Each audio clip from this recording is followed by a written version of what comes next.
Hello friends, Bendy here, and today we will be talking about Resident Evil and what makes this franchise so iconic in gaming history. Now note, I have not played any of the games at all. I've only seen gameplay of all of them, but so I will do my best to explain my reasoning in this video. Now, let's get started.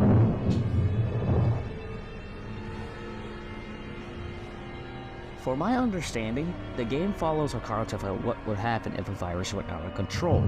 It also follows how there are corrupt agencies trying to take control of the current situation in order to get what they want, such as the story of Resident Evil 2, if you count both the remake and the original. The story follows a rookie cop named Leon S. Kennedy who goes to Raccoon City to start his first day of being a police officer. This, however, gets changed when he realizes that everyone has been affected and turned into mindless zombies and monsters.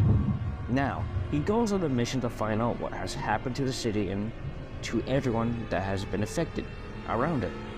He later finds out that this was the doing of the corrupt agency Umbrella Corporation. He gets help along the way by Claire Redfield and Ada Wong.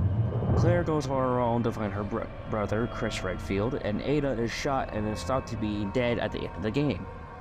Then, Leon gets on a train at the end of the game for the sole purpose of taking out Umbrella for the events that had conspired at the end of the entire game. Well, throughout the game, if you must say. But what has happened to Raccoon City? This story alone is quite incredible and brings new light to what could have happened in a virus outbreak. And I also love how they made something different with this topic at hand. The plot of the games are what I would describe as incredible because of the idea they've chose for the games. Not something that's over the top, but something that's different, not reused. Now, on to the second topic at hand.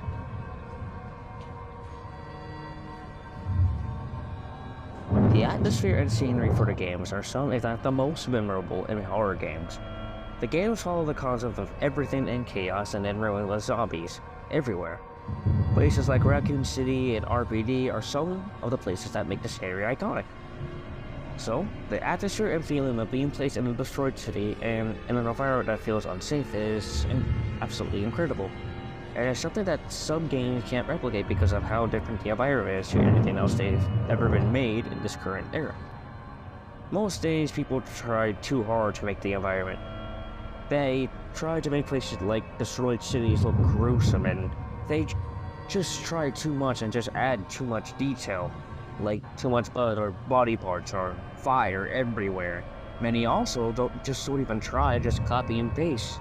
And to be honest, sometimes those environments don't really have any soul to the environment at all. Resident Evil, however, takes cities and villages and even hospitals and police stations and turns it into something darker without trying too hard or too little. The games also don't try to tell a story that is overwhelming or has too much lore and everything doesn't make sense, like FNAF. It tells a story that it is different, but at the same time, it's at a level that is rather easy to understand, but also leaves questions that really question the story of the games. That is something that I think most games should start doing from now on, and try to take a step back for once, instead of trying to push forward and trying to rush the progression of the game and try to put too much detail into one thing when the player is not going to see that place again unless they restart the game. Now, on to the next.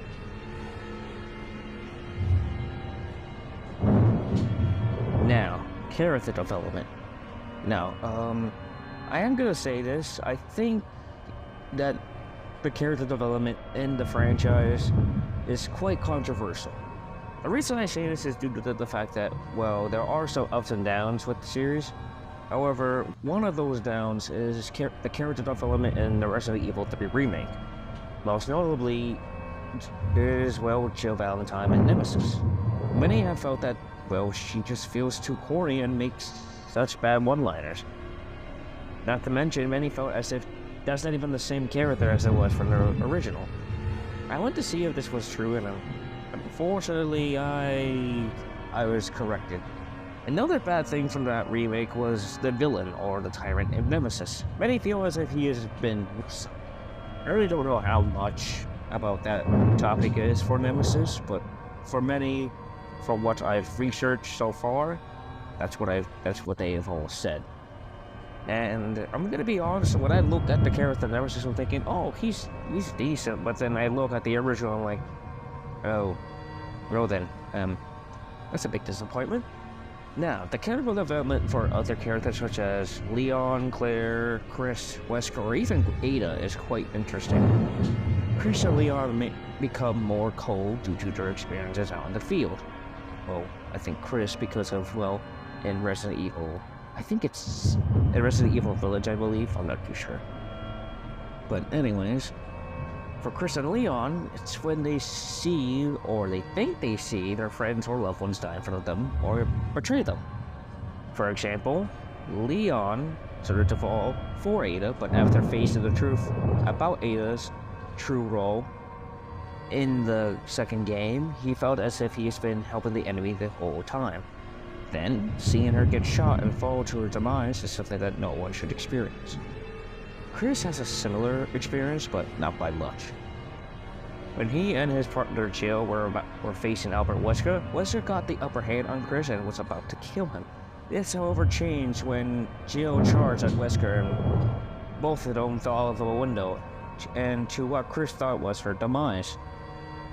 Oh, I should say they're both their demises, but I'm not too sure. Then there's Ada Wong. Ada was an agent who took info for the benefit of the company or boss she was working for. Most notably being Wesker most of the time. Well, in Resident Evil 4, I believe. In Resident Evil 2, she starts to fall for Leon, and throughout the series, she starts to have a bond with Leon during the whole series. While being enemies or allies, they both had a connection that lasted throughout the whole franchise and always saved Leon numerous times. She became a woman who thought of only the benefit of the company or the organization she worked for, to thinking about not the company, but only about herself and her bond with Leon. Not a good character development, to be honest, but nevertheless, want to mention in this topic. This is all I have for this topic, but before I go into the next one, if you got this far, please feel free to like the video and subscribe. Now, let's move on.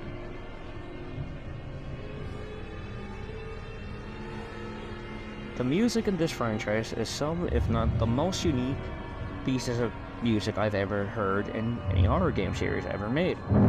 The music for Resident Evil makes you feel as if I'm in a city that has been consumed by zombies and fills the games with mystery yet fear at the same time. Some pieces of music like the first floor mansion theme, the Resident Evil 4 save theme, the Resident Evil 3 City of Ruin theme, the RPG front hall theme, and more.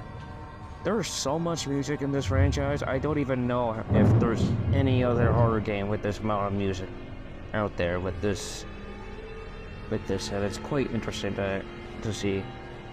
While doing my research about the pieces of music in this game, or for this franchise, I should say, my personal favorite piece of music is coming from the Resident Evil 4, the original Resident Evil 4 save theme.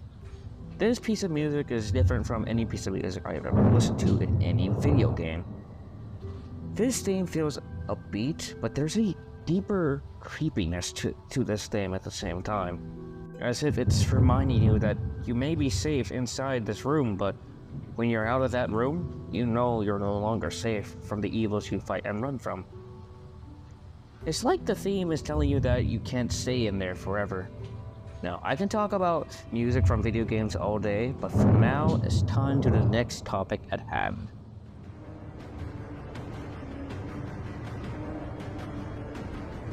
The villains in this series are some, if not the most iconic villains in horror game history.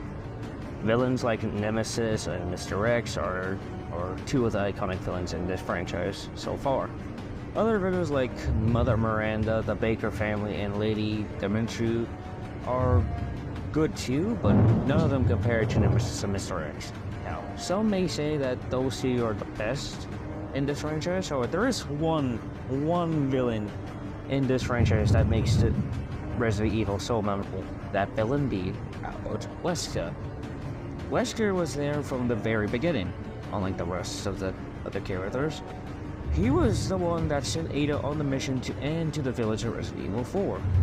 This man was the cause of so many things in the series, such as the events in Resident Evil 0 and Resident Evil 4 and 5.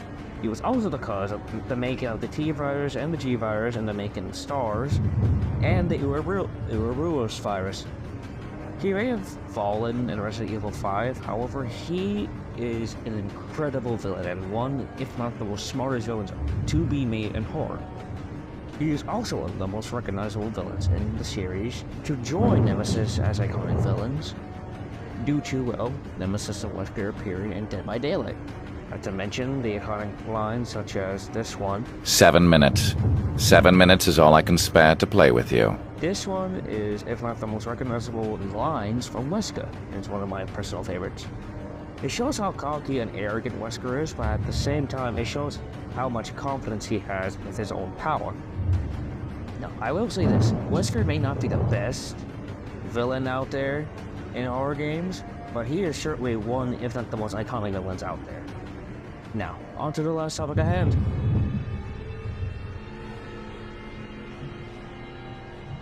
The fear aspect of Resident Evil is not to be messed with. Games like Resident Evil 2 and 7 are truly terrifying. The remake of Resident Evil 2 is one that truly remakes the series.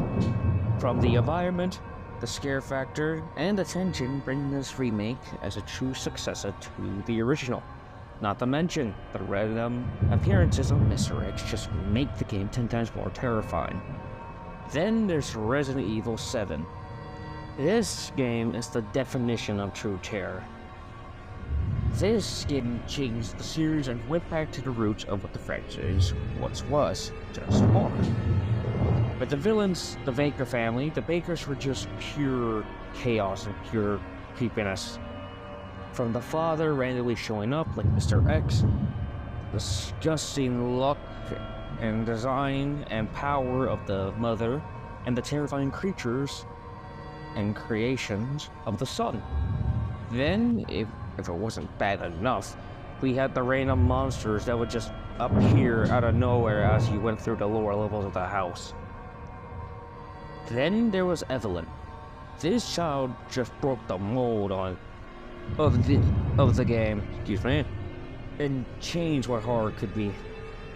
From having antagonists that were just, I guess, plain human beings, I guess, I'm not too sure, to a child being the master who is just pulling the strings of the entire game. I will never forget the first time I watched the Let's Play of Resident Evil 7.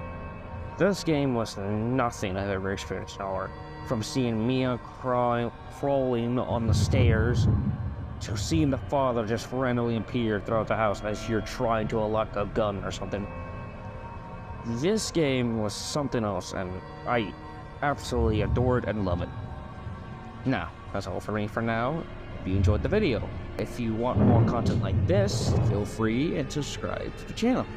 Now, thank you so much for watching, and I will see you in the next video. Okay, take care, stay safe.